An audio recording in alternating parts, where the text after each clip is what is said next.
Assalamualaikum warahmatullahi wabarakatuh. Kita sekarang akan bercerita zaman dahulu. Di suatu daerah ada seorang ustazah.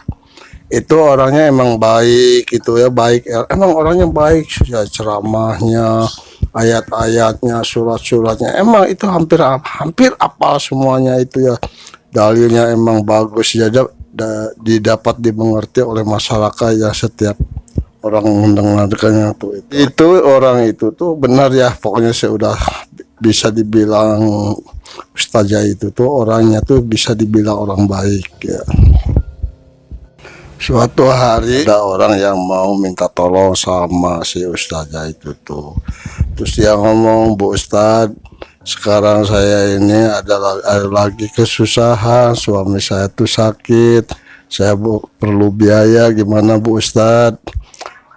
Terus si ustaz itu jawab, ustaznya tuh, "Ya ada aja masalah uang sih ada aja. Tapi kira-kira kamu mau enggak? Mau gimana Bu?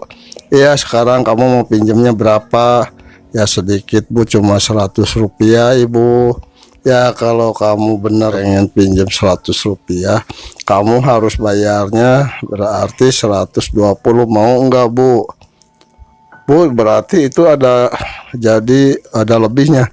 "Iya ada lebihnya itu. Jadi kata si ustazah itu tuh, itu bukan renten ya, hanya itu sih hanya sekedar hanya buat jajan aja gitu ya. Bu gimana kalau seumpamanya dikurangin?" "Oh nggak bisa, itu harus segitu aja." Jadi dikarenakan orang itu sangat membutuhkan untuk biaya suaminya, ya terpaksa diambil. Udah diambil begitu tuh ya, per bulannya tuh itu harus ada lebihnya tuh 20. Udah diterima uang itu langsung tuh orang itu pergi. Dalam hatinya tuh, kok begitu, katanya haram, tapi kok dia minta lebihnya segitu, kok aneh. Tuh orang itu ngucap, "Ya Allah, ini apakah saya dosa atau enggak ya Allah? Ya gimana engkau ya Allah, daripada suami saya enggak ketolong, sekarang lagi sakit." Orang itu tuh langsung datang ke rumahnya, yang suaminya nanya, "Udah dapat enggak buat ini tuh uangnya?" "Ya udah Pak, udah dapat." Ya udah siap-siap aja ke rumah sakit ya." "Oh iya siap-siap ke rumah sakit." Itu orang tuh yang sakit, suami istri tuh langsung berangkat ke rumah sakit. Udah di rumah sakit tuh dianjurkan sama dokter itu orangnya tuh harus diotname, itu diotname ya, berobat nginep gitu ya istilahnya tuh. Udah diperiksa udah apa sama dokter tuh, berarti ini ibu ini suaminya tuh harus dirawat. Jadi kalau dirawat ini ibu insya Allah ini orang ini bakal sembuh. Tapi gimana kalau dokter, kalau berobat di rumah aja?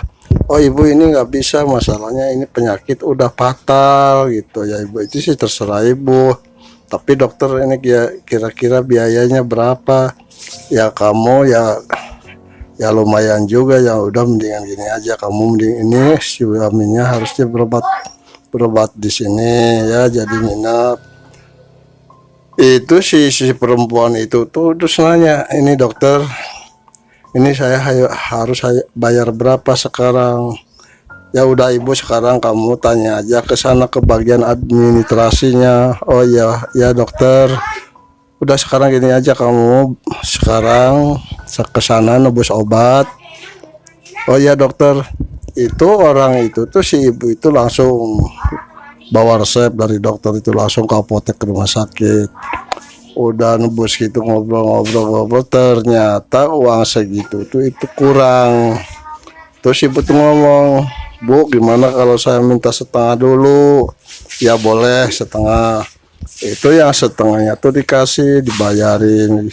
Itu juga beli setengah tuh jadi uangnya kurang begitu. Langsung berobat, udah nebus berobat itu bayarin. Ibu itu balik lagi, "Pak dokter, terus terang aja saya nggak sanggup kalau di sini, ini aja nebus obat aja ngambil separoh, ini juga kurang, ya udah gini aja," kata dokter. "Udah nanti saya kasih rujukan ya, kamu nanti berobat jalan di rumah ya, di rumah aja ya." "Ya Pak dokter, terima kasih Pak dokter." Udah sekarang kamu itu si suaminya tuh udah diperiksa, udah disuntik, udah apa, langsung dikasih surat rujukan untuk pulang, jadi nggak nginep gitu ya. Itu udah langsung pulang ke rumahnya. Itu seorang tuh sudah sehari, 2 hari, seminggu, 2 minggu, udah waktunya udah sebulan si Ustadz itu nanya, datang ke rumahnya, ini kamu gimana bayarnya kapan, ini kan udah waktunya udah habis, sudah sebulan. Terus si orang itu nanya lagi, Bu, mohon maaf Bu, ini kan belum ada uangnya, emang perjanjian 1 bulan, belum ada uangnya. Oh kalau begitu sih nggak masalah, tapi sekarang ini aja, berarti itu harus nambah lagi ya. Nambah apanya Bu? Iya nambah bunganya, berarti kemarin 12, sekarang tahun nanti besok nambah lagi ya. Itu yang namanya Ustadz itu senternya tuh semakin lama semakin membengkak, selama makin itu orang banyak yang datang, jadi banyak yang pinjam, itu selalu begitu, direnten terus, lebih dikasih bunga terus, banyak orang itu. Jadi ya ada yang sampai disita rumahnya, disita barangnya, segala macam itu masih Ustadz itu tuh udah habis. Itu malah orang itu kadang-kadang suka mandiin orang mayit, jenazah tuh, kadang-kadang suka mandiin jenazah. Mandiin jenazah itu dia ditarget minta bayaran, kalau minta bayarannya tuh dulu tuh 150, dulu 150 perak. Itu harus, kalau nggak segitu dia nggak mau. Sebelum mandiin jenazah itu dia orang nanya dulu, saya mau mandiin ini almarhum, saya harus dibayar 150. Ya namanya orang gitu ya, ya terpaksa semua itu mau gitu ya. Jadi setiap habis mandiin mayit itu selalu minta jatah 150 itu. Terus jadi itu kerjanya terus begitu terus. Jadi selalu dikomersilkan.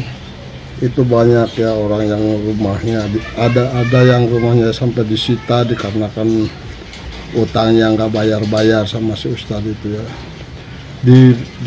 Wah, pokoknya banyak yang sita, ada sawahnya, ada isi rumahnya. Wah dulu tuh ada yang sepedanya, segala macam, banyak yang disita. Lama kelamaan, tapi orang yang namanya orang itu ya tetap orang. Banyak ya namanya orang itu ya, banyak yang membutuhkan dikarenakan karena ada keperluan mendadak itu, nggak ada uang, terpaksa selalu pinjam rentenir itu, pinjam berbunga-bunga, nambah bulan, nambah, jadi anaknya tuh anakan lagi, digabung sama pokoknya tuh terus makin lama semakin. Jadi banyak orang-orang yang rumahnya disita, barangnya segala macamnya itu kejadian itu bukan seorang dua orang, udah banyak. Jadi yang namanya manusia nggak kapok-kapok, banyak yang datang minjam itu sama si Ustadz itu.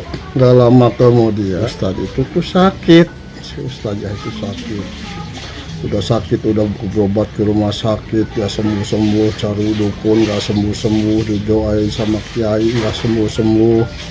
Itu tangannya tuh selalu nulis di telapak tangannya, malah nyebutin nama-nama orangnya, si A nya, si A sekian, si B sekian. Itu jadi yang dipikirin otaknya tuh itu gitu. Jadi dia nginget terus orang yang punya utang sama orang itu. Jadi tangannya tuh waktu sakit itu di telapak tangannya nulis jumlah sekian itu, ngaconya tuh begitu, ngaconya. Udah berobat kemana itu semakin si Ustadz itu semakin parah, bukannya sembuh, bukan, semakin parah, benar-benar parah. Sama jadi si hartanya itu habis pakai berobat ke sana, ke rumah sakit, nginep beberapa bulan nggak sembuh, terus lagi nyari lagi sama kiai di gitu, itu penyakit itu nggak sembuh enggak. Itu tapi selalu tangannya tuh seperti pegang pensil, nulis di telapak tangan, nggak bisa ngasih orang si A segini, si B gitu. Terus selalu begitu, itu ngacoknya begitu. Udah lama kelamaan badannya tuh udah makin rusak banget badannya tuh ya, sampai ibaratnya tuh peribahasanya gini ya, ibarat tulang dibungkus kulit aja begitu ya.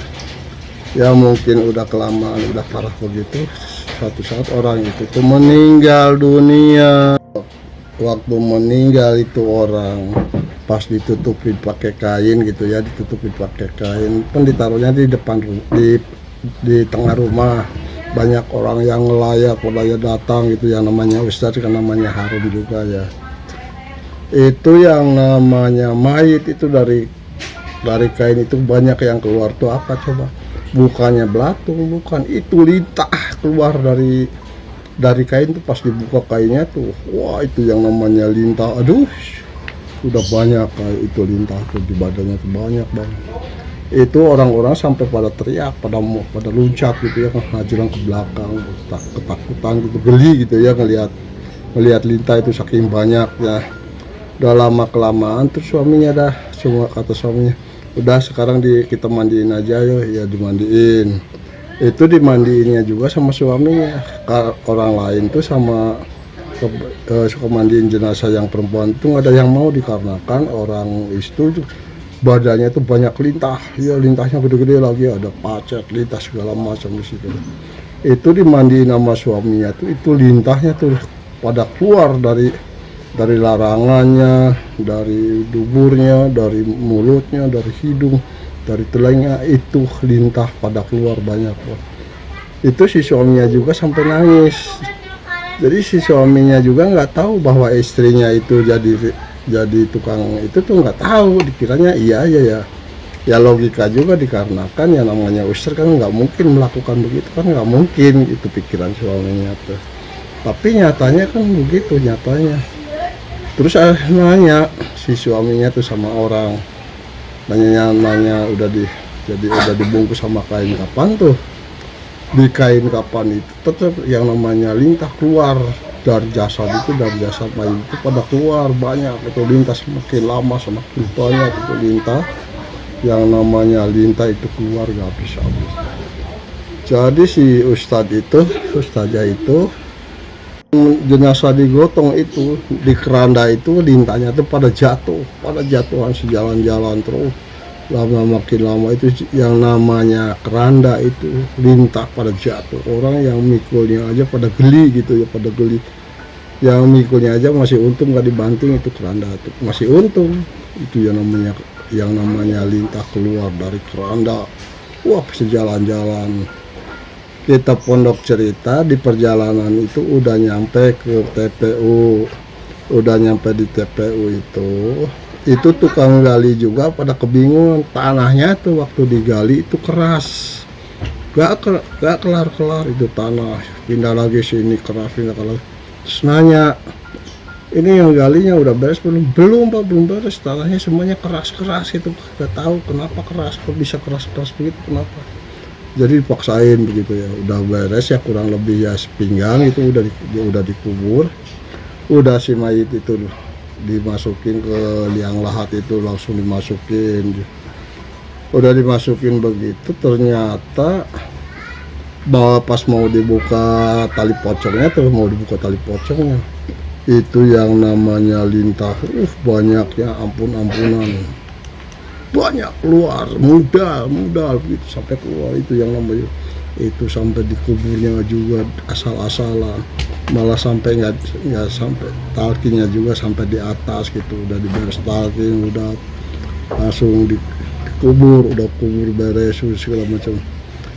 Itu udahnya kubur tuh udah beres, itu suaminya tuh sampai di situ nangis. Kenapa kamu kok sampai begini, emang kelakuan kamu gimana, kan kamu tuh sebagai ustazah, kenapa kamu kok jadinya begini, kata orang-orang kamu jadi suka merentinin, apa kamu gimana sih, kamu nyuruh sama orang gak boleh begini gak boleh begitu, tapi kamu sendiri menjalankan, gimana kamu. Ya Allah tolong istri saya, ya Allah tolong, ya Allah dosa-dosanya dimaafin. Itu si suaminya udah sampai menangis, sampai ngeluh sama Allah tuh. Udah mungkin jenuh, udah di situ, udah di makamnya udah agak lamaan, suami langsung pergi pulang. Waktu di perjalanannya juga si suaminya tuh malu gitu ya, malu sama orang-orang. Masalahnya orang itu melihati, terus memandang si suaminya ustazah itu memandi. Orang-orang pada berbisik, kok ustaz begitu, kok ustaz begini, ustazah kok begitu. Oh, jadi jelek itu respon dari masyarakat tuh, jelek kok ustazah kok dulu waktu meninggalnya kok banyak lintahnya begitu ya, siangnya udah malamnya. Terus itu pas malamnya di rumahnya tuh, di rumahnya almarhum itu ada di situ orang tahlilan gitu ya, tahlilan gitu. Kalau orang dulu kan suka tahlilan, pas tahlilan yang namanya di makanan itu jadi makanan ringan itu, pas itu semuanya tuh makanan di piring tuh, di toples atau di mana itu selalu banyak lintah-lintah itu, selalu banyak lintahnya tuh. Wallahu alam bisawab itu, entah dari mana mah wallahu alam, ada yang tahu, itu rahasia Allah gitu ya. Itu selalu begitu sampai orang-orang tahlilan gak jadi bubar pada geling lihat lintah. Kita ceritain yang kita tuju sama orang-orang yang punya utang belum sempat bayar dikarenakan udah meninggal. Di suatu rumah satu keluarga itu malam-malam ada yang ngetuk pintu, tuk. Kata yang di dalam rumah, ini siapa sih kok malam-malam ketuk pintu, ada apa? Kok mau namu tengah malam, ada apa? Itu dari luar tuh ada suara, kamu punya utang kapan bayarnya? Kapan ini bayarnya? Kamu udah lama nggak bayar sama ininya, sama sekalian sama bunganya. Itu yang di dalam itu bukannya nyaut, malah ketakutan, sangat ketakutan yang di dalam itu, bener-bener ketakutan. Itu gedor. Terus yang di dalam itu baca apa supaya itu kabur. Itu lama-lama kelamaan nggak dibuka-buka, langsung itu yang ketuk pintu itu langsung pergi. Itu semuanya orang yang sudah punya sangkut pautnya sama utang perutangan sama itu selalu ditanyain, selalu ditagih itu tiap malam tuh, terus ditagih itu sampai orang-orang pada ketakutan. Pas kita sudah gitu, mungkin udah 7 harinya di itu tuh ada keranda melayang itu yang namanya yang punya utang itu tuh dibawain diparaninnya itu pakai keranda. Mungkin pikirannya sih, mungkin gitu, nggak tahu juga ya, mungkin itu sedan atau apa nggak tahu ya. Itu si keranda itu selalu melayang nagih sama orang-orang yang punya utang yang belum bayar, selalu begitu tuh, selalu setiap malam tuh. Masyarakat tuh jenuh, udah gimana ya, udah nggak nyaman gitu ya masyarakat tuh. Terus kumpulan di kelurahan tuh kumpul masalah keranda itu, ngumpul ngobrol ya, istilahnya tuh rapat gitu ya, rapat desa gitu ya, dapat satu keputusan, ya udah kalau gini aja, nanti malam kita operasi aja, kita cari di mana ini ya, keranda dari mana, orang-orang mana gitu. Udah sepakat begitu, orang yang kerapat di kelurahan itu udah pada bubar masing-masing rumah ya. Pondok cerita udah sore sekitar habis maghrib itu orang kumpul lagi mau ngeronda itu yang namanya keranda itu anehnya tuh kalau orang apa namanya ngeronda itu, yang keranda itu gak keluar sehari, 2 hari, seminggu, 2 minggu, nggak ada yang keluar, anehnya tuh. Tapi kalau nggak ada orang yang ngeronda itu selalu ada seperti tahu gitu ya keadaannya, seperti tahu. Jadi selalu begitu, sehari, 2 hari, seminggu, 2 minggu, sebulan, 2 bulan. Itu yang namanya keranda itu selalu melayang. Jadi neror orang yang punya utang, ada yang punya utang. Terus si orang-orang itu datang ke rumahnya ngobrol sama suaminya. Orang tuh yang punya utang ya banyak juga sih, banyak atau orang banyak. Udah datang ke rumah Rama itu, terus ngobrol sama suaminya. Pak, saya terus terang aja, saya sama ibu saja, saya punya utang baru bayar anaknya aja, kalau jenisnya belum, kalau pokoknya belum. Jadi itu tuh orang tuh setiap malam tuh datang ke rumah selalu nagih, ini gimana Pak, saya kan belum ada uang. Itu semua orang rata-rata gitu, tapi yang ada uang langsung dibayarin punah gitu ya, yang bayarin. Tapi yang belum ada, jadi suaminya juga bingung gimana caranya. Terus suaminya nyeletus ngomong, ya udah sekarang gini aja, udah bebas, kamu nggak punya utang lagi ya, udah dari mulai detik ini, menit ini, jam ini, sekarang kamu udah bebas, gak ada yang punya utang. Iya Pak, terima kasih Pak, terima kasih. Itu orang-orang tuh pada girang, dikarenakan sama suaminya dibebasin utang itu. Udah begitu langsung sama suaminya, utang itu dibebasin sama suaminya. Itu kan semuanya juga orang pada girang, terima kasih Pak, terima kasih, alhamdulillah. Udah begitu, udah semuanya terima kasih, udah salaman, udah sama-sama yang suaminya itu ya, sampai pamitan, udah pada pulang bubar gitu ya, istilah kasarnya sih. Pas sorenya, pas malamnya tuh itu di rumahnya almarhum Ustazah itu, rumahnya tuh rame.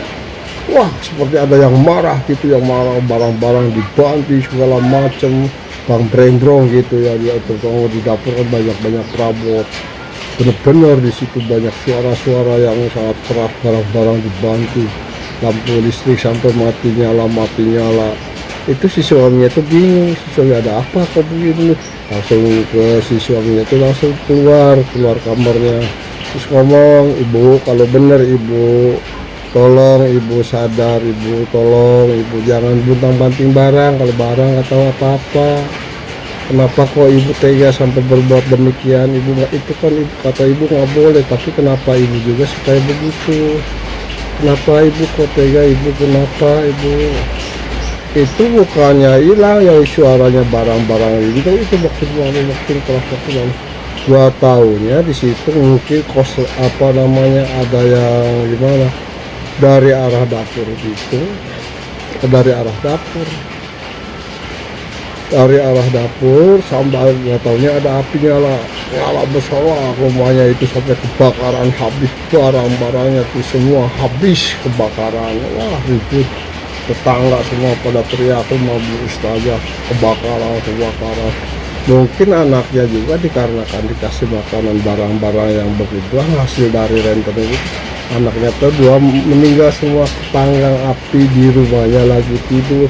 Itu suaminya juga, si suaminya kabur, langsung lari keluar teriak-teriak tolong. Udah nyampe di luar baru sadar bahwa anaknya tuh dua ada di dalam kamar tidur. Wah, namanya api itu di rumah kan banyak barang-barang sitaan itu ya, yang seperti gade-gade begitu ya, banyak. Itu api di rumah itu sangat besar nyalanya. Wah, begitu si suami itu kesadaran bahwa anaknya tuh di dalam nggak ditolongin, udah apinya mati, udah padam, baru sadar bahwa anaknya di dalam tuh ada dua anak matinya semuanya kepanggang. Itulah kisah nyata dulu waktu kejadian di suatu daerah. Ustazah tuh menjadi tukang rentenir yang sangat kejam, yang sangat gak bijaksana, kalau nagih sampai bahasanya kasar, mensitamnya segala macam. Itulah akhirnya penderitaan semuanya, anaknya meninggal, rumahnya kebakaran. Itulah cerita pendek. Cukup sekian dan terima kasih. Assalamualaikum warahmatullahi wabarakatuh.